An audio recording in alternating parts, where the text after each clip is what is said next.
Rema hari ini, Matius 6 ayat 33. Tapi carilah dahulu kerajaan Allah dan kebenarannya, maka semuanya itu akan ditambahkan kepadamu.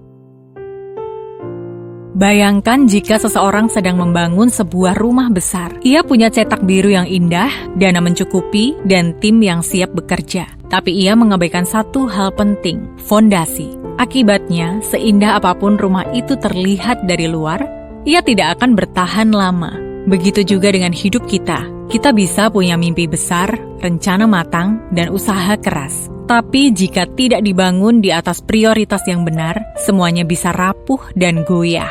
Yesus memberikan prinsip yang tak tergoyahkan dalam Matius 6 ayat 33. Carilah dahulu kerajaan Allah dan kebenarannya, maka semuanya itu akan ditambahkan kepadamu. Inilah fondasi kehidupan yang kokoh.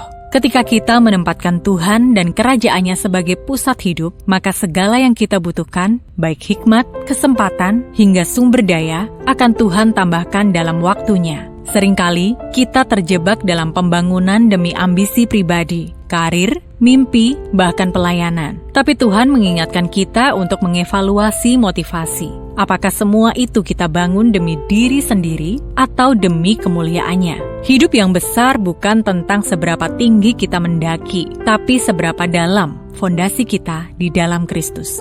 Hari ini, mari bangun hidup kita dengan prioritas yang benar. Kejar hadiratnya lebih dari sekedar hasil, fokus pada kebenarannya lebih dari sekedar keberhasilan. Ingatlah, Dia tidak tinggal diam ketika anak-anaknya mencarinya dengan sungguh-sungguh. Justru dalam pencarian itulah, Tuhan bekerja menyediakan semua yang dibutuhkan. Bukan hanya untuk bertahan, tetapi untuk bertumbuh dan membangun sesuatu yang bernilai kekal.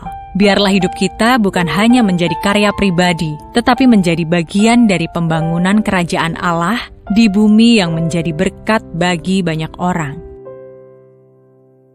Apa hal utama yang sedang Anda kejar dalam hidup Anda saat ini? Apakah itu mencerminkan kerajaan Allah sebagai prioritas Anda? Dalam hal apa Anda merasa Tuhan sedang menggeser motivasi Anda agar lebih berpusat padanya?